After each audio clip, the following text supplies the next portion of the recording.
নমস্কাৰ সকলোলৈ আজি আমি এই ভিডিঅ'টিত এটা মাৰাথন সেশন লৈ আহিছো আসামিজ ল্যাঙ্গুৱেজ আৰু লিটাৰেচাৰৰ ওপৰত অৰ্থাৎ অসমীয়া ভাষা আৰু সাহিত্যৰ ওপৰত আমি এটি মাৰাথন সেশন লৈ আহিছো যেটো আপোনালোকক আহিবলগীয়া পৰীক্ষাসমূহত সহায় কৰিব গতিকে আপোনালোকে যদি চেনেলটো নতুনকৈ আহিছে তেতিয়াহ'লে চেনেলটো সাবস্ক্ৰাইব কৰি ল'ব আৰু আপোনালোকে এই ভিডিঅ'সমূহ আপোনালোকৰ লগৰ বন্ধু-বান্ধৱী নাইবা আপোনালোকৰ পৰিয়ালৰ কোনোবা সদস্যই যদি কম্পিটিটিভ এক্সামৰ বাবে প্ৰিপেয়াৰ কৰি আছে তেতিয়াহ'লে আপোনালোকে শ্বেয়াৰ কৰি দিব গতিকে আলোচনা কৰোঁ প্ৰথমতে আমি যদি চাওঁ আমি ইয়াত চাম 1826 ৰ পৰা বাকি যি পোষ্ট ৱাৰ এৰা আছিলে অৰ্থাৎ 19 প্ৰায় 70s মানলৈকে যিখিনি লিটাৰেচাৰ প্ৰায় আহি থাকে পৰীক্ষাত সেই সকলোখিনি আলোচনা কৰিম গতিকে আপোনালোকে প্ৰথমতে পাইছে হিষ্টৰিকেল বেকগ্ৰাউণ্ড আৰু হিষ্টৰিকেল বেকগ্ৰাউণ্ডত কি পাব আমি ইয়াত মানে যোনখিনি পৰীক্ষাত কেৱল আহিবলগীয়া প্ৰশ্ন এইখিনিহে কেৱল দিছো যিহেতু এইটো মাৰাথন সেশন অতি কমৰ ভিতৰতে এই মাৰাথন সেশনটো খতম হৈ যাব আৰু আপোনালোকে পৰীক্ষাত আহিবলগীয়া সকলো ধৰণৰ প্ৰশ্ন উত্তৰে পাব ঠিক আছে তো প্ৰথমতে যদি আমি চাওঁ 1826 চনগিটা মনত থব 1826 ত কি হৈছিলে 1826 ত আহিছিলে ব্ৰিটিছ টুক অভাৰ আসাম অৰ্থাৎ ব্ৰিটিছৰ হাতলৈ অসমৰ শাসনভাৰ গুচি যায় ঠিক আছে ইয়াণ্ডাবু চুক্তি হৈছিল 1826 ত আপোনালোকে জানে 1826 ত যেতিয়া ইয়াণ্ডাবু চুক্তি হৈছিল ইয়াণ্ডাবু পেক্ট হৈছিল কাৰ মাজত হৈছিল EIC আৰু বাৰ্মিজ মাজত ঠিক আছে এই বাৰ্মিজ আৰু EIC মাজত যি ইয়াণ্ডাবু চুক্তি হৈছিল তাৰ মৰ্মে অসমখনৰ ব্ৰিটিছৰ হাতলৈ গুচি যায় তাৰ পিছতে মানে এই কি হয় মানে ইয়াণ্ডাবু চুক্তিৰ পাছতে এই ব্ৰিটিছসকলে অসমখন লৈ লয় ঠিক আছে এইটো কথা কোৱা হৈছে 1826 ত ব্ৰিটিছ টুক অভাৰ আসাম তাৰপিছত কৈছে 1836 ত কি হ'ল the American বাপ্টিষ্ট missionaries arrived in Sibsagar, Assam, invited by the Captain Francis Jenkins, the then Commissioner of Assam. They aimed to establish Christian mission at Sodia. মানে কি হৈছিলে 1826 ত ব্ৰিটিছসকল আহিলে তাৰপিছত 1836 ত কি হ'ল 10 বছৰৰ পাছত কি হ'ল এই আমেৰিকান যিসকল বাপ্টিষ্ট মিছনাৰী এখন আছিলে তেওঁলোকে মানে অসমলৈ আহিলে ঠিক আছে আৰু কোনে মাতিছিল এই কেপ্টেইন ফ্ৰেন্সিছ জেনকিনে মাতিছিল আৰু ফ্ৰেন্সিছ জেনকিন্স সেই সময়ত অসমৰ কমিশ্যনাৰ আছিল ঠিক আছে আৰু তেওঁলোকৰ মানে মেইন মিছনটো কি আছিল এই শদিয়াত মানে যি অসমৰ শদিয়া এইটো শদিয়াৰ জেগাডোখৰত মানে খ্ৰীষ্টান মিছনাৰীজ মানে স্থাপন কৰা ঠিক আছে যেনেকৈ এতিয়া ৰামকৃষ্ণ মিছনাৰীজ থাকে তেনেকৈ মানে খ্ৰীষ্টান মিছনাৰী তেতিয়া এষ্টাব্লিছ কৰিছিলে মানে তেওঁলোকৰ ধৰ্মটো মানে সম্প্ৰসাৰ কৰিব বিচাৰিছিলে ঠিক আছে তাৰপিছত 1846 ত কি হ'লগে 1846 ত হ'লগে the first Assamese journal Arunodoi was published in January 1846 Arunodoi প্ৰথম অসমীয়া জাৰ্নেল ঠিক আছে কেতিয়া পাব্লিছ হৈছিল জানুৱাৰী মাহৰ 1846 এৰ মনত হ'ব 1846 ইজ এ ইম্পৰ্টেণ্ট ডেট ঠিক আছে তাৰপিছত আৰু অৰুণোদয়ৰ মানে এডিটৰ কোন আছিল নাথান ব্ৰাউন ঠিক আছে এইটো মনত থ'ব আৰু নেক্সট আহিলে 1873 ত মনত থ'বলগীয়া কি the Assamese was reinstated as the official language of Assam যেতিয়া মানে এই 1826 ত ব্ৰিটিছে হাতলৈ অসম শাসনভাৰ গুচি যায় তাৰপিছত 1836 ত কি হয় 1836 ত কি হয় মানে এই বেংগলী ভাষাটোক অসমৰ মানে অফিচিয়েল লেংগুৱেজ হিচাপে ঘোষণা কৰি দিয়ে ঠিক আছে তেতিয়াই মানে তাৰপিছত মানে আমাৰ যিসকল সাহিত্যিকসকলৰ মানে প্ৰচেষ্টাৰ ফলত আকৌ 1873 মানে কি হয় অসমৰ যোনটো লেংগুৱেজটো অসমীয়া লেংগুৱেজটো আকৌ অফিচিয়েল লেংগুৱেজ হিচাপে মানে স্বীকৃতি পায় অসমত ঠিক আছে তাৰপিছত 1916 মনত থাকিবলগীয়া কথা কি Assamese was declared as the official language in the state under the official language act এই অফিচিয়েল লেংগুৱেজ এক্টৰ আণ্ডাৰত মানে কি হয় আছামিজটো 1960 মানে স্বাধীনতাৰ পিছত অফিচিয়েল লেংগুৱেজ এক্টৰ আধাৰত মানে কি হয় আছামিজ লেংগুৱেজটো অফিচিয়েল লেংগুৱেজ হিচাপে মানে স্বীকৃতি পায় অসমত ঠিক আছে অফিচিয়েল লেংগুৱেজ গতিকে এইখিনি মনত থ'বলৈ কথা গোটেইখিনি মনত থ'বলৈ কথা মনত থ'ব আপোনালোকে 1826 ত কি হয় ব্ৰিটিছে অসমখন লৈ লয় ঠিক আছে তাৰপিছত 1836 ত হ'ল বাপিষ্ট মিছনাৰী এখন আহিলে অসমলৈ শিৱসাগৰত আহিলে কোনে মাতিছিলে ফ্ৰেন্সিছ জেনকিন্স তাৰপিছত আহিলে 1446 ত আহিলে অৰুণোদয় পাব্লিছ হ'ল 1873 ত কি হৈছিলে আকৌ অসমীয়া ভাষা আকৌ পুনৰ মানে অফিচিয়েল লেংগুৱেজ হিচাপে স্বীকৃতি পাই বঙালী ভাষা আঁতৰাই দিয়ে ঠিক আছে তাৰপিছত 1960 ত কি হ'ল এই আছামিজ লেংগুৱেজটো অফিচিয়েল লেংগুৱেজ হিচাপে স্বীকৃতি পায় under the official language act. এই এক্টখনৰ আণ্ডাৰত মানে এই আইনখনৰ আণ্ডাৰত আছামিজ লেংগুৱেজটো অফিচিয়েল লেংগুৱেজ বনি যায়, ঠিক আছে। নেক্সট এতিয়া চাওঁ আমি আৰ্লি আছামিজ লিটাৰেচাৰ। প্ৰথমে আছামিজ লিটাৰেচাৰ কি আছিলে, অসমীয়া সাহিত্যসমূহ কি আছিলে, ঠিক আছে। প্ৰথম আহিলে চৰ্যাপদ, ঠিক আছে। চৰ্যাপদবোৰ হৈছে কি, চৰ্যাপদবোৰ হৈছে 8th চেঞ্চুৰীৰ পৰা 10th চেঞ্চুৰীৰ ভিতৰত এইবোৰ চৰ্যাপদবোৰ লিখা হৈছিল। আৰু চৰ্যাপদবোৰ কি আছিল, ফাৰ্ষ্ট ইণ্টেন্স, ঠিক আছে। প্ৰথম মানে যি ৰিটেন লিটাৰেচাৰ আমি আমাৰ অসমীয়া লেংগুৱেজত সেই মানে হাতে লিখা ৰিটেন লিটাৰেচাৰ এই চৰ্যাপদসমূহ আছিল, ঠিক আছে। আৰু believe to be have the most composed between the 8th and 10th centuries, মানে 8 আৰু 10 শতিকাৰ ভিতৰত মানে এই চৰ্যাপদসমূহ লিখা হৈছিল। আৰু ফাৰ্ষ্ট আছামিজ ৰিটেন লিটাৰেচাৰ এই চৰ্যাপদসমূহ, সেইটো মনত থ'ব। তাৰ আগতে কি আছিল, তাৰ আগতে আছিল আমাৰ ফকৰা যোজনা, যোনবোৰ মুখে মুখে চলি আছিল, মৌখিক সাহিত্যসমূহ, ঠিক আছে। অৰেল লেংগুৱেজ, অৰেল লিটাৰেচাৰ আছিল আগতে। অৰেল লিটাৰেচাৰৰ ভিতৰত কি আছিল, এই ফকৰা যোজনাবোৰ আছিল। আমাৰ আইতাহঁতে, ককা আইতাহঁতে যোনবোৰ কথা কৈছিল, মানে ফকৰা যোজনা, বোলে 100 গৰু মাৰিলে বাঘৰ মৰণ, তেনেধৰণৰ কথাবোৰ। আৰু ডাকৰ বচন কিছুমান আছিল, সেইবোৰ মানে কি হৈছিল, ফক লিটাৰেচাৰ আছিল, অৰেল লিটাৰেচাৰ। আৰু সেইবোৰ মুখে মুখে চলি আহিছিল। আৰু প্ৰথম এই ৰিটেন যদি হাতে লিখা, যোনবোৰ লিখিত হিচাপে আমি পাওঁ, সেইবোৰ যদি ক'বলৈ যাওঁ তেতিয়াহ'লে এই চৰ্যাপদসমূহে প্ৰথম, ঠিক আছে। গতিকে চৰ্যাপদসমূহ ফাৰ্ষ্ট ৰিটেন লিটাৰেচাৰ। তাৰপিছত নেক্সট আহিলে প্ৰি বৈষ্ণৱিক লিটাৰেচাৰ। তাৰপিছত এইটো কেতিয়া আছিলে, প্ৰি বৈষ্ণৱিক, মানে বৈষ্ণৱিক লিটাৰেচাৰ মানে কি হ'ল, যোনবোৰ শংকৰদেৱ আৰু মাধৱদেৱে গীতসমূহ ৰচনা কৰিছিল, নাটক ৰচনা কৰিছিল, সেইসমূহ বৈষ্ণৱিক লিটাৰেচাৰ। আৰু সেই প্ৰাক শংকৰী যুগৰ মানে যি লিটাৰেচাৰ, ঠিক আছে, শংকৰী শংকৰী যুগৰ লিটাৰেচাৰ, আগৰ লিটাৰেচাৰখিনি প্ৰি বৈষ্ণৱিক লিটাৰেচাৰ। সেইটো আছিলে 14th চেঞ্চুৰী, কাৰণ শংকৰদেৱৰ জন্ম কেতিয়া আছিল, 1449, ঠিক আছে। তাৰ আগৰ সময়ছোৱাৰ যিখিনি লিটাৰেচাৰ, সেইখিনি হৈছে প্ৰি বৈষ্ণৱী লিটাৰেচাৰ, সেইটো মনত থ'ব। তাৰপিছত আছিল প্ৰি বৈষ্ণৱী লিটাৰেচাৰৰ মানে মেইন পইণ্টসমূহ কি আছিল, লেখকসমূহ কোন আছিল, হেম সৰস্বতী আছিল, ৰুদ্ৰকন্দলী, হৰিহৰ বিপ্ৰ, কবিৰত্ন সৰস্বতী, মাধৱ কন্দলী, এই সকলোসমূহ আছিল প্ৰাক শংকৰী যুগৰ কবি, ঠিক আছে। এইকেইটা মনত থ'ব নামকেইটা। তাৰপিছত আহিলে মাধৱ কন্দলী, আমি চাই লওঁ থুলমূলকৈ মাধৱ কন্দলীয়ে কি হৈছিল। মাধৱ কন্দলীয়ে এই বাল্মীকিৰ যি ৰামায়ণ আছিল, ৰামায়ণখন অসমীয়া ভাষাত কি কৈছিল, ট্ৰান্সলেশ্যন কৰিছিল, ঠিক আছে। Translated Valmiki's Ramayana into Assamese. গতিকে মাধৱ কন্দলী হৈছে যিয়ে ৰামায়ণখন অসমীয়ালৈ অনুবাদ কৰিছিল। তাৰপিছত আমি যদি চাওঁ যে বৈষ্ণৱী লিটাৰেচাৰ, তাৰপিছত এয়া শংকৰী যুগৰ লিটাৰেচাৰ আহি গ'ল 15th to 17th century. 15th to 17th century মানে কি, 1449ত যেতিয়া শংকৰদেৱ জন্ম হৈছিল, সেইটো হৈ গ'ল 15th চেঞ্চুৰী। গতিকে তেতিয়াৰ পৰা যেতিয়ালৈকে শংকৰদেৱ আছিল, মাধৱদেৱ আছিল, সেইখিনি সময় হৈছে বৈষ্ণৱী লিটাৰেচাৰ যুগ, ঠিক আছে, শংকৰী যুগৰ লিটাৰেচাৰ। তাৰপিছত শংকৰী যুগত কি হৈছিল, this period is marked by the works of Srimanta Sankardev and মাধৱদেৱ। শংকৰদেৱ আৰু মাধৱদেৱৰ যিবোৰ লিখনি আছিল, সেইসমূহ মানে এই বৈষ্ণৱী লিটাৰেচাৰ আণ্ডাৰত পৰে, ঠিক আছে। আৰু এই দুজনকে মানে কেন্দ্ৰ কৰি এই বৈষ্ণৱী লিটাৰেচাৰটো জন্ম হৈছিল। তাৰপিছত নেক্সট শ্ৰীমন্ত শংকৰদেৱৰ বিষয়ে চাই লওঁ। শ্ৰীমন্ত শংকৰদেৱৰ বিষয়ে এইটো 1449ত জন্ম, ঠিক আছে। তেখেতৰ কি হয়, আইতাকৰ নাম আহিছে, আইতাকৰ নাম সোধে, আইতাকৰ নাম হৈছিলে খেৰসুঁতী, ঠিক আছে, খেৰসুঁতী। আৰু মাকৰ নাম সত্যসন্ধা, সত্যসন্ধা, এই দুটা নাম সুধি থাকে কমন, ঠিক আছে, মনত থ'ব। তাৰপিছত আছে কম্প'জ কীৰ্তন এণ্ড দশম। কীৰ্তন আৰু দশম লিখিছিল। আৰু কীৰ্তন দশমবোৰ কি হয়, সেইবোৰ হৈছে এই গীতা ভাগৱত আৰু যি পুৰাণসমূহ আছিল বিভিন্ন ধৰণৰ, সেই পুৰাণসমূহৰ মানে এটা চামাৰি আছিল। আৰু সেই চামাৰিবোৰ আছিল এই কীৰ্তন আৰু দশম, ঠিক আছে। শংকৰদেৱে লিখা কীৰ্তন দশমবোৰ আছিল গীতা ভাগৱত আৰু এই পুৰাণসমূহৰ এটা চামাৰি। তাৰপিছত হৈ গ'ল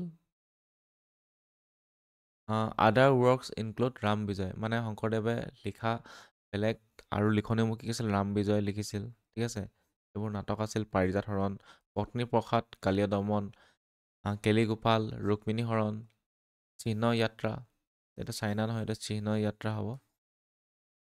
চিহ্ন যাত্ৰা, ঠিক আছে, চিহ্ন যাত্ৰা। তাৰপিছত হৰিচন্দ্ৰ উপাখ্যান, তাৰপিছত ভক্তি প্ৰদীপ, অজামিল উপাখ্যান, তাৰপিছত আহিলে বালিচলন, গুণমালা, ভক্তি ৰত্নাকৰ আৰু নেমি নৱ সিদ্ধ সংবাদ। এই সকলোবোৰ শংকৰদেৱৰ ৰচনাৱলী আছিল। আৰু চিহ্ন যাত্ৰাখন কি আছিল? সেইখন আছিল ফাৰ্ষ্ট আছামিজ প্লে, প্ৰথম অসমীয়া নাটক, ঠিক আছে, চিহ্ন যাত্ৰা। তাৰপিছত হৈ গ'ল এই কম্প'জ ছংছ লাইক বৰগীত আৰু ভটিমা, ঠিক আছে, এইটো আচলতে গৌতমা নহয়, ভটিমা হ'ব। তাৰপিছত বৰগীত, এইটো ঠিক আছে, বৰগীত,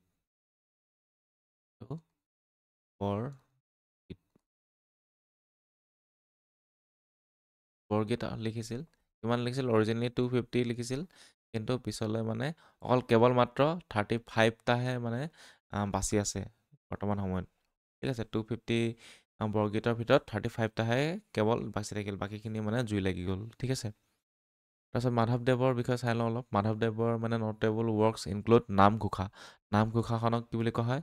হাজাৰী ঘোষা বুলি কোৱা হয়, কাৰণ 1000টা মানে 1000টা ঘোষা আছে, ঠিক আছে, শ্লোক আছে, সেইটো কাৰণে। গতিকে মাধৱদেৱৰ মানে মেইন ইম্পৰ্টেণ্ট ৱৰ্কছ আছে নামঘোষা। তাৰপিছত আহিলে ৰত্নাৱলী, ঠিক আছে, ৰত্নাৱলীৰ পিছত আহিলে ভোজন বিহাৰ, তাৰপিছত আহিলে চুৰধৰা, পিম্পৰা গুচোৱা আৰু ভূমি লেটোৱা। এইটো আপোনালোকে মনত থৈ দিব, চুৰধৰা, পিম্পৰা গুচোৱা, ভূমি লেটোৱা, ঠিক আছে, আৰু ভোজন বিহাৰ, এইটো ভোজন বিহাৰ, ঠিকে আছে, ভোজন বিহাৰ। তাৰপিছত আৰু ভট্টদেৱ, এতিয়া মাধৱদেৱৰ থুলমূলকৈ চালোঁ আহিলে, এইকেইটাই আহে মানে। শংকৰদেৱৰ আহিলে কি আহে? যিহেতু কেতিয়াবা আইতাকৰ নাম আহে, কেতিয়া জন্ম হৈছিল সেইটোতো মানে আজিকালি নুসুধে, সকলোৱে জানেই ন সেইটো। তাৰপিছত আইতাকৰ নাম আহে, আইতাকৰ নাম খেৰসুঁতি। তাৰপিছত মাকৰ নাম ওলাই আহে সত্যসন্ধা, ঠিক আছে। তাৰপিছত শংকৰদেৱৰ মানে গীতসমূহৰ বিষয়ে আহে, এই বিশেষকৈ এইখনৰ কথা আহে, গুণমালা কথা কেতিয়াবা আহে, ঠিক আছে, আৰু ৰাম বিজয় আৰু চিহ্ন যাত্ৰাৰ কথা বিশেষকৈ সোধা দেখা যায়। আৰু বাকী সকলোখিনি ইম্পৰ্টেণ্ট, আপোনালোকে চাই ল'ব, ঠিক আছে। তাৰপিছত মাধৱদেৱৰ ভিতৰত কি আহে বেছিকৈ? এই হাজাৰী ঘোষাটোৰ কথা, নামঘোষা কোনে লিখিছিল, এই কথাটো আহে। আৰু কেতিয়াবা কেতিয়াবা আপোনালোকে টাফ কম্পিটিটিভ এক্সামত পাব পাৰে, কিছুমান ভিতৰৰ পৰা কুৱেশ্যন দি দিয়ে, যেনেকৈ APSC, আছাম পাব্লিক ছাৰ্ভিচ কমিশ্যনত। কিন্তু বিশেষকৈ যোনবোৰ ওৱান ডে এক্সামিনেশ্যন, মানে ওৱান ডে এক্সামিনেশ্যন ক'ব গ'লে যোনবোৰ ADRE হওক নাইবা আন কোনো এক্সামত হওক, তাত মানে বিশেষকৈ নামঘোষা, ঠিক আছে, গণমালা, এইকেইটা কথাই সোধা দেখা যায় বিশেষকৈ। তাৰপিছত ভট্টদেৱৰ কথা আমি চাই লওঁ। ভট্টদেৱ কি হ'ল? মানে first to use Assamese written prose as a medium of expression, মানে প্ৰথম গদ্য লিখিছিল, ঠিক আছে, ভট্টদেৱে প্ৰথম গদ্য লিখিছিল অসমীয়া ভাষাত। গতিকে এইখিনি মনত থ'ব, ইম্পৰ্টেণ্ট হয়। তাৰপিছত নেক্সট আমি চাই লওঁ পাঞ্চালী সাহিত্য। পাঞ্চালী সাহিত্য কি হয়? পাঞ্চালী সাহিত্য হৈ গ'ল a genre of literature that remain outside of the Vaishnavite influence, মানে বৈষ্ণৱিদ যোনটো মানে শংকৰী যুগৰ যি ইনফ্লুৱেঞ্চ আছিল, তাৰ বাহিৰৰ যোনখিনি মানে এটা লিটাৰেচাৰ হয়, মানে এই বৈষ্ণৱিদ ইনফ্লুৱেঞ্চটো নাই, ঠিক আছে, এই পাঞ্চালী সাহিত্যত এই বৈষ্ণৱিদ ইনফ্লুৱেঞ্চটো নাই। তাৰপিছত এইটো জনৰা, জনৰা মানে কি? এটা মানে ধৰণ, ঠিক আছে। তাৰপিছত হৈ গ'ল পয়েট ইনক্লুড পীতাম্বৰ, মনকৰ, তাৰপিছত আহিলে দুৰ্গানগৰ আৰু নাৰায়ণ দেৱ, এই সকলোখিনি মানে পাঞ্চালী সাহিত্যৰ কি হয়? লেখক, ঠিক আছে। আৰু the term Panchali is derive from the Sanskrit word Panchalika. Panchalika মানে কি হয়? দল। এতিয়া মনত থ'ব, Panchali is derive from which language? Sanskrit language. আৰু কোনটো মানে শব্দৰ পৰা এই পাঞ্চালী সাহিত্য মানে পাইছে? পাঞ্চালিকাৰ পৰা লৈছে, আৰু পাঞ্চালিকা মানে হৈছে দল। তাৰপিছত চৰিত পুথি। চৰিত পুথি কি বুলি আহিব পাৰে আপোনালোকৰ? চৰিত পুথিসমূহ কি আছিল? চৰিত পুথিসমূহ লিখিছিল 16th চেঞ্চুৰীৰ পৰা 18th চেঞ্চুৰীৰ ভিতৰত আপোনালোকে পাব চৰিত পুথি। আৰু সেই চৰিত পুথিসমূহ মানে কি হয়? সেইবোৰ হৈছে বায়'গ্ৰাফিজ অফ শ্ৰীমন্ত শংকৰদেৱ এণ্ড মাধৱদেৱ, ঠিক আছে। শংকৰদেৱ আৰু মাধৱদেৱৰ মানে আত্মজীৱনী নহয়, জীৱনীৰ ওপৰত আধাৰিত, মানে জীৱন কাহিনীৰ ওপৰত আধাৰিত এই চৰিত পুথিসমূহ, ঠিক আছে। আৰু নটেবল ৱৰ্কছ ইনক্লুড কথাগুৰু চৰিত, মানে চৰিত পুথিসমূহৰ ভিতৰত ইম্পৰ্টেণ্ট চৰিত পুথি কি হয়, কথাগুৰু চৰিত আছে, তাৰপিছত দামোদৰ চৰিত আছে, তাৰপিছত লাখপতি চৰিত, তাৰপিছত বৰদোৱা চৰিত, বনমালী চৰিত, আই কনকলতা চৰিত আৰু গুৰু বৰ্ণনা। এই সকলোখিনি ইম্পৰ্টেণ্ট হয়। তাৰ ভিতৰত গুৰু বৰ্ণনাখন মনত থ'ব চৰিত পুথিৰ ভিতৰত। আৰু চৰিত পুথিসমূহ কি শংকৰদেৱ আৰু মাধৱদেৱৰ জীৱনীৰ আধাৰত লিখিত, ঠিক আছে। আৰু Vamsavali provide detail about the royal families of Gosai Mahantas. এইটো দৰং ৰাজবংশাৱলী তেনেকৈ ধৰণৰ কিছুমান পুথি আছে। আৰু এই বংশাৱলী মানে হৈ গ'ল মানে যি গোসাই মহন্ত আৰু ৰয়েল ফেমিলি যি ৰাজঘৰীয়া আছিল তেওঁলোকৰ মানে ওপৰত ডিটেইলছ লিখা আছে বংশাৱলীসমূহত, ঠিক আছে। তাৰপিছত আহি গ'ল লিটাৰেচাৰ ইন আহোম লেংগুৱেজ। এই আহোম লেংগুৱেজৰ লিটাৰেচাৰ কি আছে, এইটো ইম্পৰ্টেণ্ট হৈ গ'ল মানে বুৰঞ্জী কি বুলি আহে, ঠিক আছে। Ahom period saw the emergence of the historical literature known as Buranji. মানে আহোমৰ ইম্পৰ্টেণ্ট লিটাৰেচাৰটো কি হ'ল আহোমসকলৰ, শেষ হ'ল বুৰঞ্জী। বুৰঞ্জী মানে কি হ'ল হিষ্ট্ৰী।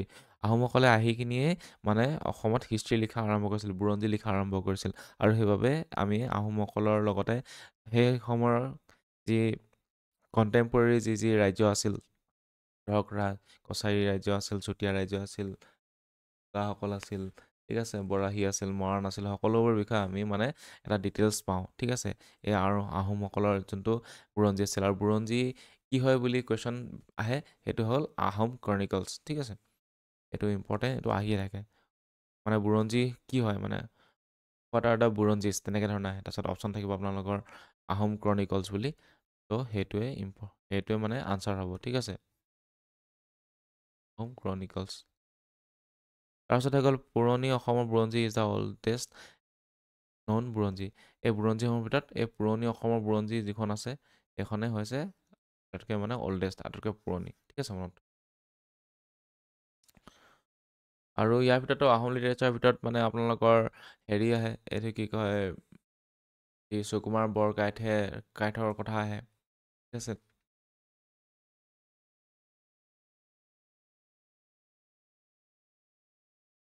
তাৰপিছত হৈ গ'ল মডাৰ্ণ আছামিজ লিটাৰেচাৰ, ঠিক আছে। মডাৰ্ণ আছামিজ লিটাৰেচাৰৰ মাজত কি আছে, মডাৰ্ণ বুলি কোৱাৰ লগে লগে আমি এই যিসকল মানে 19 চেঞ্চুৰীলৈ সোমাই দিলোঁ আৰু, ঠিক আছে। 19 চেঞ্চুৰীত আমি সোমাই দিলোঁ মডাৰ্ণ বুলি কোৱাৰ লগে লগে। আগৰখিনি আছিল মানে অল্ড নহয় মানে প্ৰাচীন আৰু যিখিনি বৈষ্ণৱী লিটাৰেচাৰ আছিল, ঠিক আছে। চৰ্যাপদ আছিল, প্ৰি বৈষ্ণৱী লিটাৰেচাৰ আছিল, বৈষ্ণৱী লিটাৰেচাৰ আছিল। তাৰপিছত আছিল পাঞ্চালী সাহিত্য, চৰিত পুথি, লিটাৰেচাৰ অফ আহোম এজ, এই সকলোখিনি মানে পৌৰাণিক আছিল। তাৰপিছত মডাৰ্ণ বুলি কোৱাৰ লগে লগে এইখিনি আহি গ'ল, ঠিক আছে।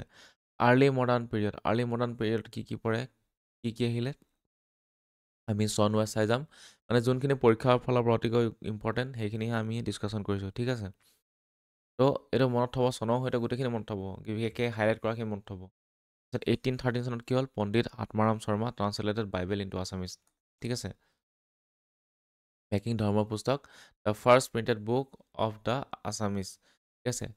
এই প্ৰথম ছপা কৰি ওলোৱা পুথি কি বুলি আহে, সেইখন হৈছে ধৰ্মপুস্তক। আৰু ধৰ্মপুস্তক কি হয়, first printed book in Assamese, এইটো মনত থ'ব, ইম্পৰ্টেণ্ট হয়, ঠিক আছে। তাৰপিছত হৈ গ'ল নাথান ব্ৰাউন। এইটো 1836ত কি হ'ল, Nathan Brown and Oliver Cutter arrived in Assam, ঠিক আছে, with a printing machine setting up press in Sivasagar. মানে শিৱসাগৰত প্ৰথম প্ৰেছ, ঠিক আছে, য'ত মানে পুথিসমূহ বা কিতাপসমূহ ছপা কৰি ওলায়, ঠিক আছে। প্ৰেছ মানে গম পাইছে, য'ত মানে আমি কিতাপসমূহ ছপা কৰি উলিয়াওঁ, নিউজ পেপাৰ বনাওঁ, সেই সকলোবোৰ মানে সেইখিনি প্ৰেছ। আৰু নাথান ব্ৰাউন কেতিয়া আহিছিল, আৰু 1836ত নাথান ব্ৰাউন আহিছিল আৰু অলিভাৰ কাটাৰ আহিছিল। ইয়াৰ আগতে আমি চাইছিলোঁ নহয় এইখিনি। এয়া American Baptist missionaries arrive in Sivasagar 1836, এইটোৱেই, ঠিক আছে।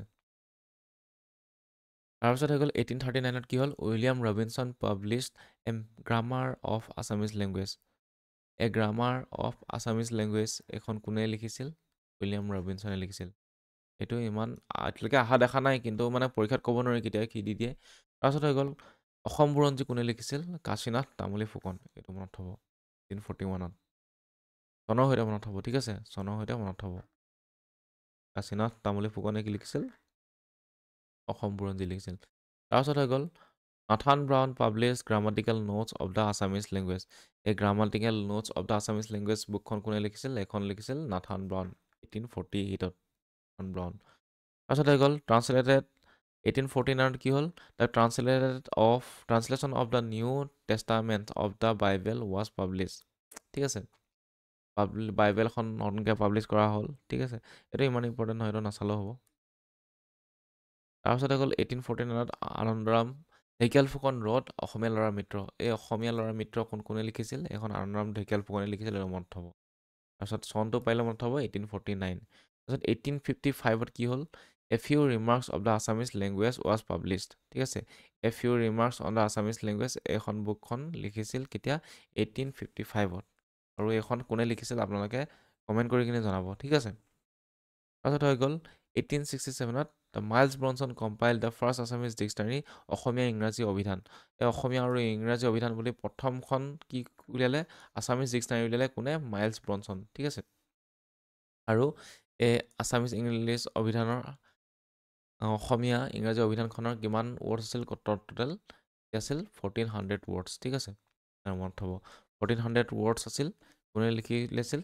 মাইলছ ব্ৰনছনে। আৰু কি নাম আছিল? অসমীয়া ইংৰাজী অভিধান, দ্য ফাৰ্ষ্ট আছামিজ ডিক্সনাৰী। কিন্তু দেই মনত থ'ব, প্ৰথম অসমীয়াখন ডিক্সনাৰী। তাৰপিছত হৈ গ'ল Jaduram Deka Barua compile an Assamese dictionary but was never published. এনেকুৱা এখন মানে ডিক্সনাৰী আছিল যিখন মানে কেৱল মানে হাতে লিখি থৈ দিলে।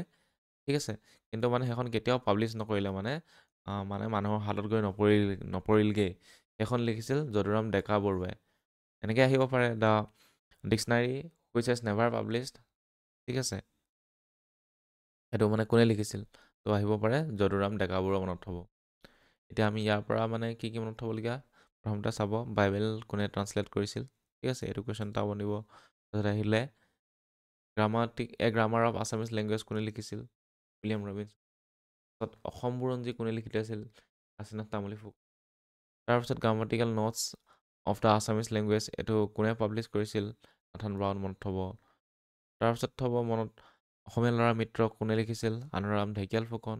তাৰপিছত হ'ব few remarks on the Assamese language, সেইটো কোনে লিখিছিল? আহিব পাৰে, কেতিয়া পাব্লিছ হৈছিল সেয়া আহিব পাৰে, মনত থ'ব। তাৰপিছত মাইলছ ব্ৰনছনে মানে কি কৰিছিল?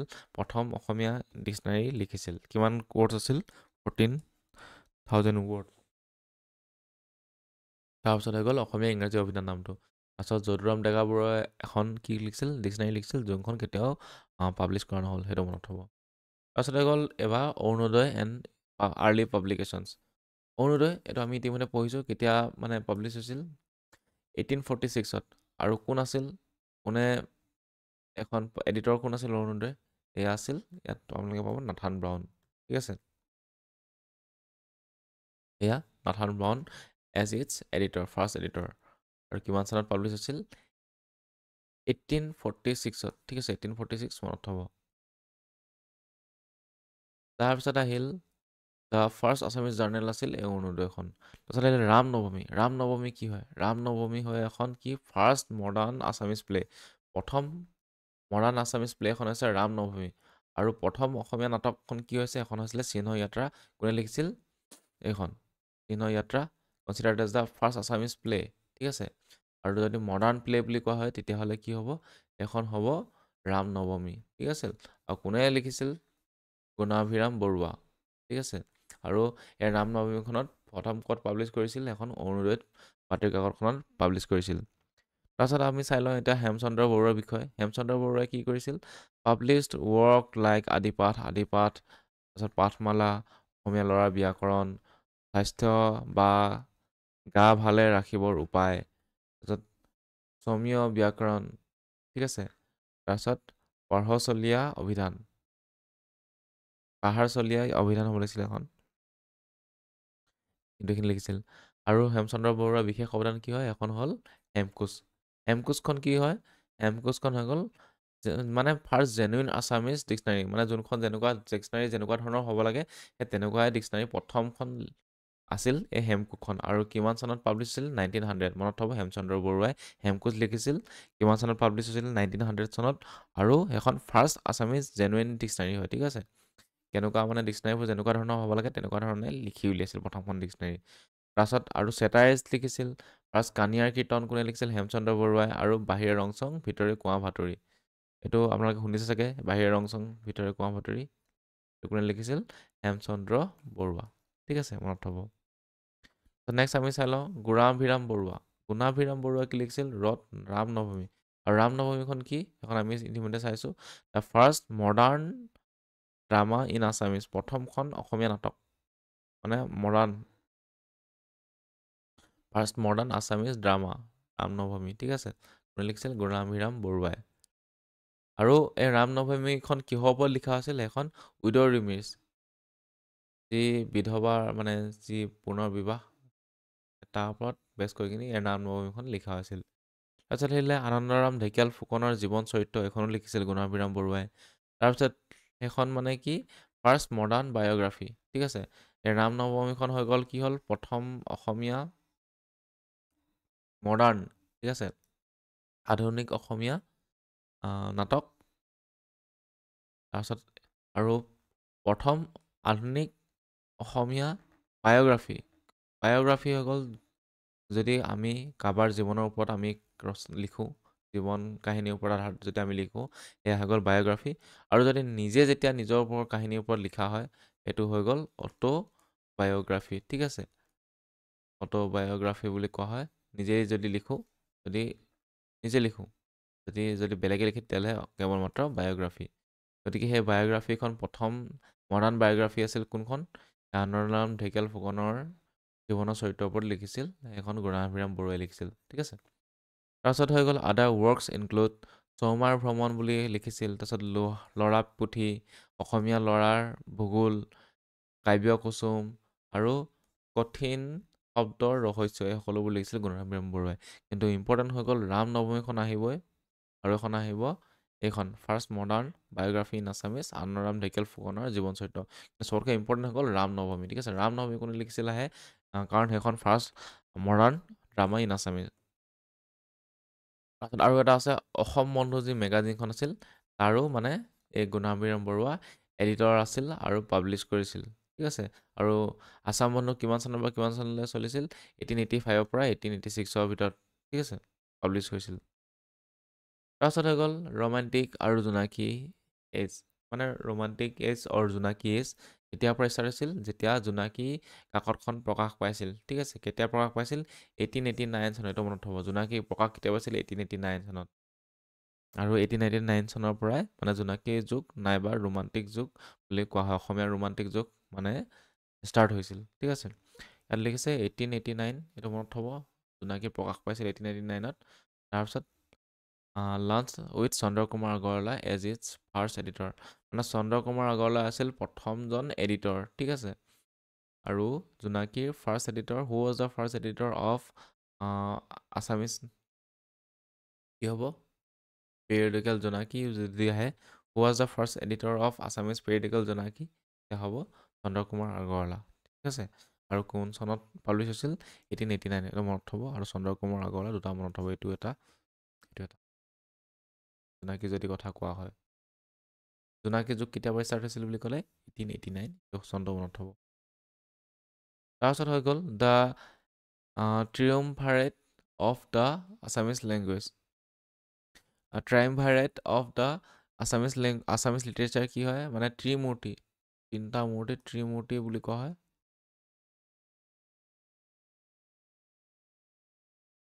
ত্ৰিমূৰ্তি কি হ'ল? চন্দ্ৰ কুমাৰ আগৰৱালা, লক্ষ্মীনাথ বেজবৰুৱা, আৰু এজন আছে হেমচন্দ্ৰ গোস্বামী। ঠিক আছে, এই তিনিজন হৈ গ'ল অসমীয়া লিটাৰেচাৰ, অসমীয়া সাহিত্যৰ ত্ৰিমূৰ্তি। এতিয়া আমি চন্দ্ৰ কুমাৰ আগৰৱালা, লক্ষ্মীনাথ বেজবৰুৱা আৰু হেমচন্দ্ৰ গোস্বামীৰ বিষয়ে চাই লওঁ। চন্দ্ৰ কুমাৰ আগৰৱালা কি আছিল? বন কৰি লিখিছিল। ঠিক আছে, আৰু বন কৰি কি আছিল? প্ৰথম ৰোমাণ্টিক পয়েম, এইটো মনত থ'ব। First romantic poem in Assamese was বন কৰি, আৰু বন কৰি কোনে লিখিছিল? চন্দ্ৰ কুমাৰ আগৰৱালা দেৱে। আৰু চন্দ্ৰ কুমাৰ আগৰৱালা দেৱ কোন আছিল? যে ফাৰ্ষ্ট এডিটৰ অফ জোনাকী। ঠিক আছে, জোনাকী কাকতখনৰ প্ৰথম এডিটৰ আছিল চন্দ্ৰ কুমাৰ আগৰৱালা। তাৰপিছত হৈ গ'ল লক্ষ্মীনাথ বেজবৰুৱা। লক্ষ্মীনাথ বেজবৰুৱা আমি সকলোৱে জানো, ৰসৰাজ বুলি উপাধি এটা আছে, ৰসৰাজ লক্ষ্মীনাথ বেজবৰুৱা।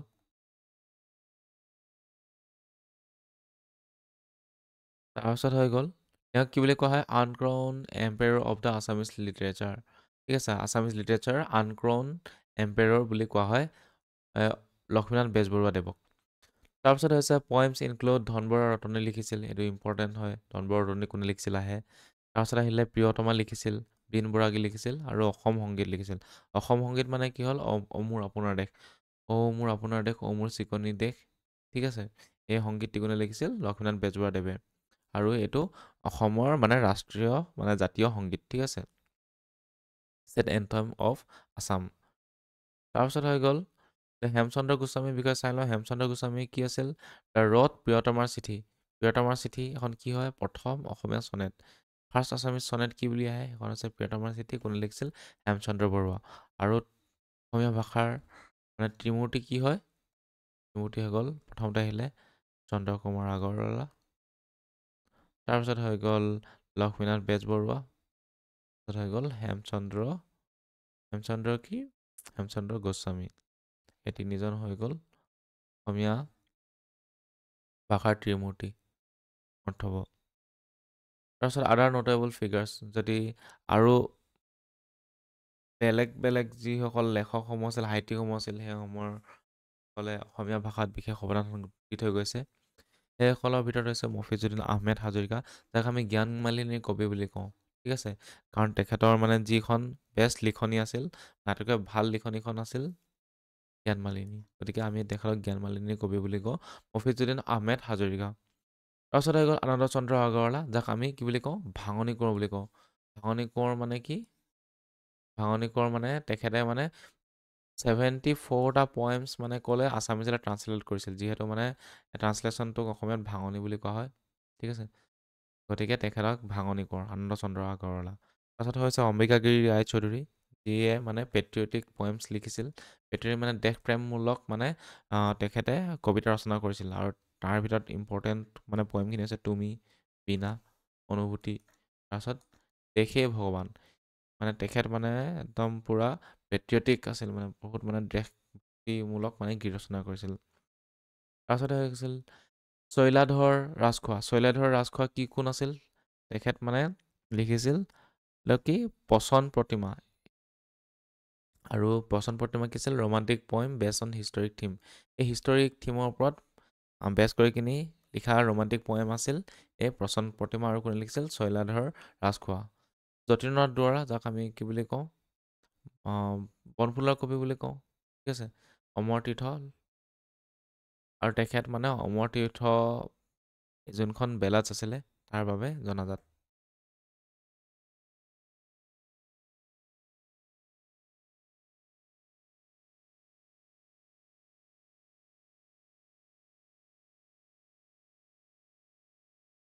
আৰু এটা কথা মনত থ'ব, যতীন্দ্ৰনাথ দুৱৰা যি মানে বনফুলৰ কবি বুলি জনা যায়, সেই বনফুলখনে প্ৰথম সাহিত্য একাডেমি বঁটা লাভ কৰিছিল, গতিকে সেই বনফুল তেখেতৰ দ্বাৰা ৰচিত যতীন্দ্ৰনাথ দেৱৰ দ্বাৰা, আৰু সেইবাবে তেখেতক বনফুলৰ কবি বুলি কোৱা হয়।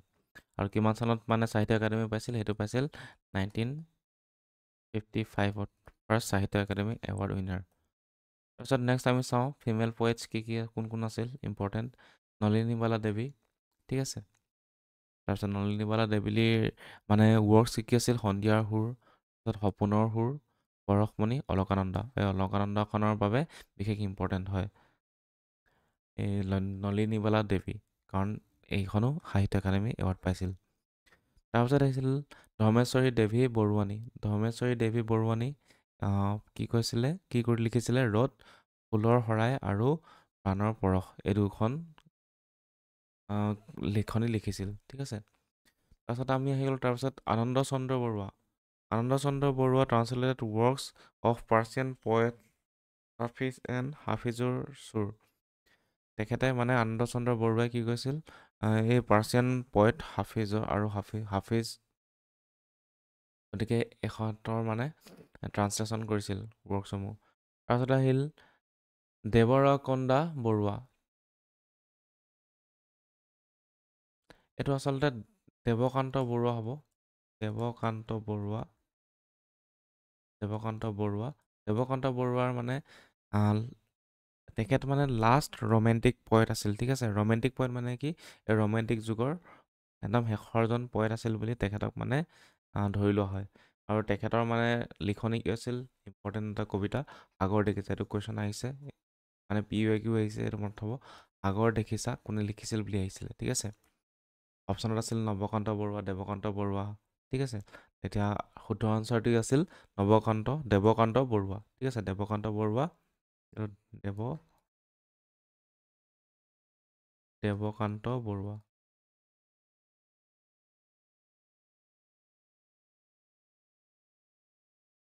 মনত থ'ব, দেৱকান্ত বৰুৱা, আগৰ দেখিছা। তাৰপিছত আহিল পষ্ট ৱৰ্ল্ড ৱাৰ লিটাৰেচাৰ, মানে ৱৰ্ল্ড ৱাৰ দুখন হৈছিল, প্ৰথমখন আৰু দ্বিতীয়খন যেতিয়া হৈছিল সেই দ্বিতীয়খনৰ পিছৰ যিখিনি সময়ছোৱা 1945, তাৰপিছৰ সময়ছোৱাখিনি কি হৈছিল ৱৰ্ল্ড ৱাৰ লিটাৰেচাৰ বুলি কোৱা হয়, ঠিক আছে। World war two, post world war two literature. Post world war two literature কি আছিল? জয়ন্তী, ঠিক আছে। এখন মেগাজিন আছিল, প্ৰথমতে পাব্লিছ হৈছিল 1936ত আৰু played a significant role in shaping modern Assamese poetry. Modern Assamese যোনখিনি পয়েট্ৰি আছিল সেইখিনিক মানে শ্বেপ প্ৰদান কৰিছিল এই জয়ন্তী মেগাজিনখনে। কেতিয়া পাব্লিছ হৈছিল? 1936। তাৰপিছত মনত থ'ব নৱকান্ত বৰুৱা কোন আছিল? A prominent poet and novelist of this period known as the works like সেই অৰণ্য সেই মহানগৰ, এখন লিখিছিল। সেই অৰণ্য আৰু সেই মহানগৰ, তাৰপিছত এটি দুটি 11টি তৰা, ঠিক আছে। তাৰপিছত জ্যোতি আৰু স্কেটছ, সম্ৰাট, ৰাৱণ, মোৰ আৰু পৃথিৱীৰ, এইকেইটা মানে লিখিছিল, ঠিক আছে, নৱকান্ত বৰুৱাই। আৰু 1950ত কি আছিল? দ্য মেগাজিন লাইক পছোৱা এণ্ড ৰামধেনু। 1950ত মানে 50s মানে কি 1950s চলি আছিল। এতিয়া মানে কি আছিল? ৰামধেনু আৰু পছোৱা এইখন মানে কি কৈছিল মেগাজিন পাব্লিছ হৈছিল, মানে এইখন চলিছিল মানে সেইটো সময়ত। তেনেধৰণৰ বৰ্তমান সময়ত কি মেগাজিন চলিছে তেনেধৰণৰ মানে সেই সময়ত 1950ত এই মেগাজিন কেইখন চলিছিল, ৰামধেনু আৰু পছোৱা, ঠিক আছে। তাৰপিছত 1960ত কি হ'ল? দ্য পয়েট্ৰি বিকাম মোৰ ৰিয়েলিষ্টিক, ঠিক আছে, influence by the Rabindranath Tagore. তাৰপিছত জীৱানন্দ দাস, তাৰপিছত হৈ গ'ল TS এলিয়ট, এজৰা পাউণ্ড, এই সকলোখিনিৰ ইনফ্লুৱেঞ্চ আহিছিল মানে কেতিয়া? 1960ৰ কবিতাসমূহত, ঠিক আছে। তাৰ আগতে মানে ৰোমেণ্টিক পয়েম চলিছিল, ঠিক আছে, ৰোমেণ্টিক এৰা আছিল। তাৰপিছত সেই সময়ৰ 1960ৰ ইম্পৰ্টেণ্ট মানে পয়েটসমূহ কি আছিল? নীলমণি ফুকন আছিল, ঠিক আছে। তাৰপিছত হীৰেন্দ্ৰনাথ দত্ত, হৰিকৃষ্ণ ডেকা, নলিনীধৰ ভট্টাচাৰ্য, ৰবীন্দ্ৰনাথ চৰকাৰ, হেমাংগ বিশ্বাস আৰু চন্দ্ৰ কটকী, এই সকলোবোৰ 1960ৰ মানে নটেবল পয়েটছ আছিল, মনত ৰাখিবলগীয়া পয়েট আছিল। তাৰ ভিতৰত মনত ৰাখিবলগীয়া এইখনে পষ্ট ৱৰ্ল্ড এয়াৰ্ছ মানে জয়ন্তী মেগাজিনখন কেতিয়া পাব্লিছ হৈছিল মনত থ'ব। তাৰপিছত মনত থ'ব এই কি কৈছিল? এই পছোৱা আৰু ৰামধেনু কেতিয়া আছিল সেইটো মনত থ'ব, ঠিক আছে। তাৰপিছত হৈ গ'ল শ্বৰ্ট ষ্টৰিজ মানে চুটি গল্প। চুটি গল্পৰ জনক বুলি যদি কওঁ কোন হয়? তেখেত হৈছিল লক্ষ্মীনাথ বেজবৰুৱা, ঠিক আছে। Known as the father of Assamese short stories, Assamese short stories মানে অসমীয়া চুটি গল্পৰ তেখেত মানে ফাদাৰ, ঠিক আছে, তেখেত জনক। তাৰপিছত হৈছিল evolution of the short stories. Short ষ্টৰিজৰ মানে ইভলিউশ্যন কেনেকৈ কি হ'ল, ঠিক আছে। প্ৰথম হ'ল জোনাকী এজ টু আৱাহন। এই জোনাকী মানে কেতিয়া পাব্লিছ হৈছিল? 1889 মনত থ'ব। 1889ৰ পৰা 1929ৰ সময়ছোৱাত কি হৈছিল? ফাৰ্ষ্ট ফেজ আছিল, ঠিক আছে। তেতিয়া মানে জোনাকী এজ টু আৱাহন এখন মেগাজিন আছিল, ঠিক আছে। আৰু Surabhi 1909 by Bezbaruah was the first Assamese short story collection. এই মানে সুৰভি যোনখন লক্ষ্মীনাথ বেজবৰুৱাদেৱৰ দ্বাৰা ৰচিত আছিল, সেইখন মানে first Assamese short story collection, প্ৰথম অসমীয়া চুটি গল্প সংগ্ৰহ কৰি উলিওৱা মানে পুথি, ঠিক আছে, সুৰভি। তাৰপিছত আছিল 1929 টু ৱৰ্ল্ড ৱাৰ টু। 1929ৰ পৰা ৱৰ্ল্ড ৱাৰ টুলৈকে এই আৱাহন মেগাজিনখন চলিছিল, মানে এইখনতে মানে এই চুটি গল্পসমূহ প্ৰকাশ পাইছিল, ঠিক আছে। থাৰ্ড যদি আমি ফেজটো চাব যাওঁ তেতিয়াহ'লে হ'ব পষ্ট ৱৰ্ল্ড ৱাৰ টু। 1945ত যেতিয়া ৱৰ্ল্ড ৱাৰ খতম হৈছিল তাৰ পিছৰ সময়ছোৱাখিনি ৰামধেনু যোনখন মেগাজিন আছিল সেইখনে মানে এই চুটি গল্পসমূহ মানে বিশেষকৈ মানে পাব্লিছ হোৱাত অৰিহণা যোগাইছিল ঠিক আছে। তাৰপিছত হৈ গ'ল নভেলছ। আমি যদি নভেলছবোৰ চাওঁ আৰ্লি নভেলছ কি আছিল? যাত্ৰিকৰ যাত্ৰা কোনে লিখিছিল? এইটো হৈছে জন বানিয়নৰ যোনখন পিলগ্ৰিমেজ প্ৰগ্ৰেছ আছিল তাৰ মানে ট্ৰান্সলেশ্যন আছিল। এইটো কথা সোধা হয় মানে জন বানিয়নছৰ পিলগ্ৰিমছ প্ৰগ্ৰেছৰ মানে অসমীয়া ট্ৰান্সলেশ্যন বুকখন কি আছিল? সেইখন আছিল যাত্ৰিকৰ যাত্ৰা ঠিক আছে। তাৰপিছত হৈ গ'ল কামিনীকান্ত কোনে লিখিছিল? একে গাৰ্ণীয়ে regarded as the first genuine Assamese novel. প্ৰথমখন genuine Assamese novel. Genuine Assamese novel মানে হৈ গ'ল এখন নভেল হ'বলৈ যিখিনি মানে কেৰেক্টাৰিষ্টিক্স লাগে সেই সকলোখিনি এই নভেলখনত আছে। Kaminikanta the first Assamese genuine novel. তাৰপিছত হৈ গ'ল বাহিৰে ৰং চং ভিতৰে কোৱা বাতৰি। এটা আমি ইতিমধ্যে চাইছোঁ কোনে লিখিছিল? হেমচন্দ্ৰ গোস্বামী দেৱৰ দ্বাৰা বিৰচিত। ইম্পৰ্টেণ্ট ঠিক আছে, মনত থ'ব। তাৰপিছত হৈ গ'ল সুধামাৰ উপাখ্যান কোনে লিখিছিল? পদ্মাৱতী ফুকননীয়ে লিখিছিল, মনত থ'ব। তাৰপিছত হৈ গ'ল ফাউণ্ডেশ্যনেল নভেল ভানুমতী, লাহৰী, এই সকলোবোৰ কোনে লিখিছিল? পদ্মনাথ গোহাঁই বৰুৱা। আৰু পদ্মনাথ গোহাঁই বৰুৱা কোন আছিল? তেখেত আছিল ফাৰ্ষ্ট প্ৰেছিডেণ্ট অফ আছাম সাহিত্য সভা ঠিক আছে। ফাৰ্ষ্ট প্ৰেছিডেণ্ট অফ আছাম সাহিত্য সভা। ক'ত সন্মিলনীখন কেতিয়া হৈছিল? এখন হৈছিল শিৱসাগৰ 1917, মনত থ'ব ঠিক আছে। 1917 শিৱসাগৰ। তাৰপিছত হৈ গ'ল মিৰি জীয়ৰী কোনে লিখিছিল? ৰজনীকান্ত বৰদলৈদেৱে ঠিক আছে। মিৰি জীয়ৰী কাৰ দ্বাৰা ৰচিত? ৰজনীকান্ত বৰদলৈদেৱ। তাৰপিছত তেখেতক কি বুলি জনা যায়? উপন্যাস সম্ৰাট বুলিও জনা যায়। আৰু তেখেতৰ আদাৰ মানে বাকী মিৰি জীয়ৰীখনৰ বাহিৰে বেলেগ মানে কি লিখনি আছিল? সেইসমূহ হৈছে নভেলছসমূহ আছিল মনোমতী, ৰঙিলী আৰু দন্দুৱা দ্ৰোহ ঠিক আছে। আৰু দন্দুৱা দ্ৰোহটো আছাম হিষ্ট্ৰী কুৱেশ্যন এটা।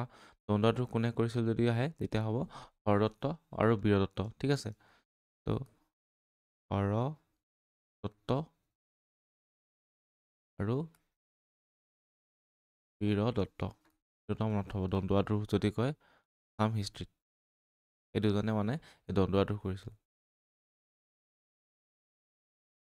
তাৰপিছত নেক্সট পষ্ট ৱাৰ নভেলছ মানে এই 1945ৰ পিছৰ নভেলছখিনি কি আছিল? ইম্পৰ্টেণ্ট। জীৱনৰ বাটত কোনে লিখিছিল? বিৰিঞ্চি কুমাৰ বৰুৱা। আৰু তেখেতক কি বুলি জনা যায়? বেষ্ট আছামিজ নভেল ঠিক আছে।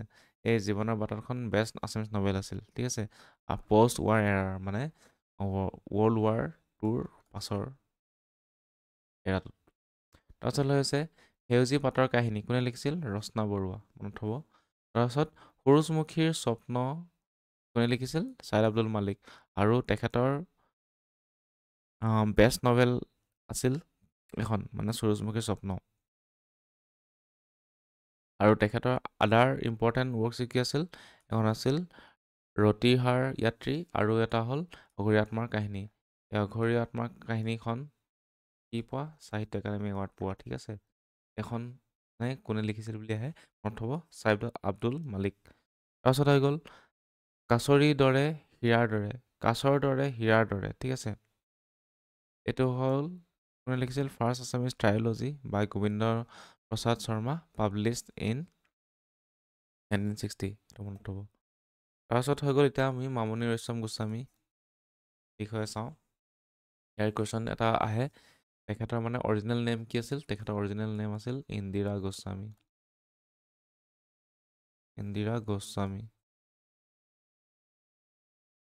ঠিক আছে। তাৰপিছত তেখেতৰ মানে চিনাবৰ ঘৰত এইটো এখন লিখনি। তাৰপিছত আহিলে এইটো কি? বছিৰুদ্দিনৰ চকু ঠিক আছে। তাৰপিছত নীলাকাঠিৰ ব্ৰজ আৰু আৰিহণ। আৰু তেখেতৰ আটাইতকৈ ইম্পৰ্টেণ্ট গ্ৰন্থখন কি হ'ল? এখন আছে মামৰে ধৰাত তৰোৱাল। সেইখনৰ বাবে কি পাইছিল? তেখেতে সাহিত্য একাডেমি এৱাৰ্ড পাইছিল 1982 ঠিক আছে। আৰু এখন তেখেতৰ ইম্পৰ্টেণ্ট নভেল কি হয়? দঁতাল হাতীৰ উঁয়ে খোৱা হাওৰা, এইটো মনত থ'ব। এইখন মনত থ'ব আৰু এই মামৰে ধৰাত আৰু তৰোৱালখন মনত থ'ব ঠিক আছে। আৰু দুখন উপন্যাস মনত থ'ব। তাৰপিছত হৈ গ'ল নিৰুপমা বৰগোহাঁই কি হয়?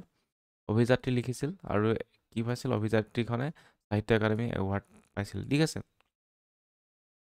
অভিযাত্ৰীৰ লেখক কি হ'ল নিৰুপমা বৰগোহাঁই আৰু তেখেত কি হয় কিহৰ বাবে জনাজাত তেখেত হৈছিল আছামী লিটাৰেচাৰ নভেলছ আৰু শ্বৰ্ট ষ্টৰীৰ বাবে তেখেতৰ মানে জনাজাত তেখেত মানে নিৰুপমা বৰগোহাঁই তাৰপিছত আমি শেষৰ ফাললৈ আজি চাওঁ শেষৰ ফাললৈ কি আছে ডিক্সনাৰীজ আৰু এনচাইক্লোপিডিয়া ঠিক আছে এইখিনি কোনে লিখিছিল এইখিনি মনত থ'ব টাইম লাইনটো 1810 1810 চনত ৰুচিনাথে কি কৈছিল প্ৰথম compile A dictionary with words from লোৱাৰ আছাম এণ্ড বেংগলী চিননিমছ মানে তেখেতে প্ৰথমতে বিশ্বকোষ লিখিছিল ঠিক আছে ডিক্সনাৰী লিখিছিল বিশ্বকোষ ডিক্সনাৰী লিখিছিল আৰু সেই ডিক্সনাৰীখনত বিশেষকৈ মানে এই লোৱাৰ আছামৰ মানে ভাষাসমূহ আছিল ভাষা নহয় আচলতে শব্দসমূহ মানে বিশেষকৈ আছিল মানে ঠিক আছে লোৱাৰ আছাম আৰু বেংগলী ভাষাহে বিশেষকৈ ব্যৱহাৰ কৰিছিল এই ডিক্সনাৰীখনত তাৰপিছত নেক্সট 1839 ডিক্সনাৰী কি আহিলে দেৱ বৰা ঠিক আছে কম্পাইল এন আছামিজ ডিক্সনাৰী ঠিক আছে হুইচ ৰিমেইন আনপাব্লিছড 1939ত এখন ডিক্সনাৰী পাব্লিছ মানে ডিক্সনাৰী লিখি উলিয়াইছিল ঠিক আছে এখন মানে পাব্লিছ নহ'ল কেতিয়াও ঠিক আছে এইটো আমি ইতিমধ্যে পঢ়িছোঁ আপোনালোকে যদি চাই আপোনালোকে দেখিব এই 1839ত কি হৈছিল এখন ডিক্সনাৰী পাব্লিছ হৈছিল সেইখন কেতিয়াও প্ৰকাশ নহ'ল ঠিক আছে এখন হৈছিলে যদুৰাম ডেকা বৰুৱাই লিখিছিল গতিকে মনত থ'ব গতিকে এইটো হৈ গ'ল যদুৰাম ডেকা বৰুৱা দেৱবৰা নহয় Jaduram Deka Barua compile an Assamese dictionary which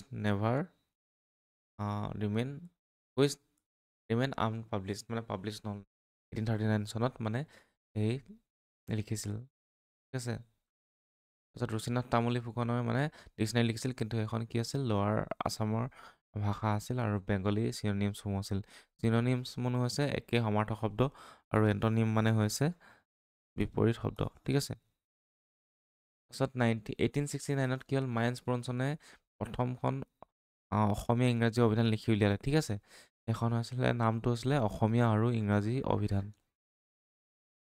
তাৰপিছত 1900ত কি হ'ল হেমকোচ লিখি উলিয়ালে ঠিক আছে হেমকোচ বেষ্ট আছামিজ ডিক্সনাৰী হয় আৰু কোনে লিখিছিল হেমচন্দ্ৰ বৰুৱাই মনত থ'ব তাৰপিছত 1931ত কি হ'ল এই বুধীন্দ্ৰনাথ ভট্টাচাৰ্যই লিখিছিল ফাৰ্ষ্ট এংলো আছামিজ ডিক্সনাৰী এটা হ'ল আছামিজ ডিক্সনাৰী আৰু এটা হ'ল ইংৰাজী প্ৰথম আছামিজ ইংলিছ ডিক্সনাৰী ঠিক আছে এদিনা মনত থ'ব মাইলছ ব্ৰনছন তাৰপিছত হৈ গ'ল হেমকোচ লিখিলে হেমচন্দ্ৰ বৰুৱা তাৰপিছত বুধীন্দ্ৰনাথ ভট্টাচাৰ্যই লিখিলে এংলো আছামিজ ডিক্সনাৰী কিন্তু বিশেষকৈ মনত থ'বলগীয়া এই মাইলছ ব্ৰনছনৰ এখন ফাৰ্ষ্ট আছামিজ ইংলিছ অভিধানখন ঠিক আছে তাৰপিছত এনচাইক্লোপিডিয়াৰ ভিতৰত আহি গ'ল মানে বিশ্বকোষৰ ভিতৰত আহিলে কি অসমীয়া বিশ্বকোষ ঠিক আছে এডিটেড বাই কনক চন্দ্ৰ মহন্ত লিখিছিল ফাৰ্ষ্ট এখন 1980 চনত ঠিক আছে তাৰপিছত আহিলে মোহন অভিষেক কোৰ্চ এখন আহিলে পাব্লিছড বাই আছাম পাব্লিকেশ্যন বৰ্ডে এখন মানে প্ৰকাশ কৰিছিল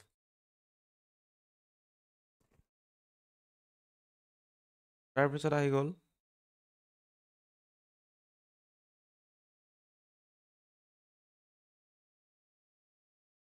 শিশু জ্ঞান কোচখন মানে এ চিলড্ৰেন এনচাইক্লোপিডিয়া ইন 6 পাৰ্ট বাই আছাম সাহিত্য সভা অসম সাহিত্য সভাৰ দ্বাৰা প্ৰকাশিত এই এখন মানে চিলড্ৰেনছ এনচাইক্লোপিডিয়া আছিল বিশ্বকোষ মানে শিশু বিশ্বকোষ আছিল এখন নাম আছিল শিশু জ্ঞান কোচ ঠিক আছে গতিকে আমাৰ এই আছামিজ লেংগুৱেজ এণ্ড লিটাৰেচাৰৰ মানে মাৰাথন যিটো ভিডিঅ' আছিল তাত ইমানখিনিয়ে গতিকে এইখিনি চালে আপোনালোকৰ যথেষ্ট হ'ব যোনখিনি 1826ৰ পৰা এই পষ্ট ৱাৰ এৰালৈকে ঠিক আছে ইয়াৰ পৰা আপোনালোকৰ ইম্পৰ্টেণ্ট কুৱেশ্যন চব ইয়াৰ পৰা আহিলে ইয়াৰ পৰা বাহিৰে কুৱেশ্যন নাহে ঠিক আছে গতিকে এইখিনি আছিল আজিৰ ভিডিঅ'টো গতিকে যদি ভিডিঅ'বোৰ চাই ভাল পায় তেতিয়াহ'লে চেনেলটো ছাবস্ক্ৰাইব কৰিবলৈ নাপাহৰিব আজিলৈ ইমানতে সামৰিছোঁ ধন্যবাদ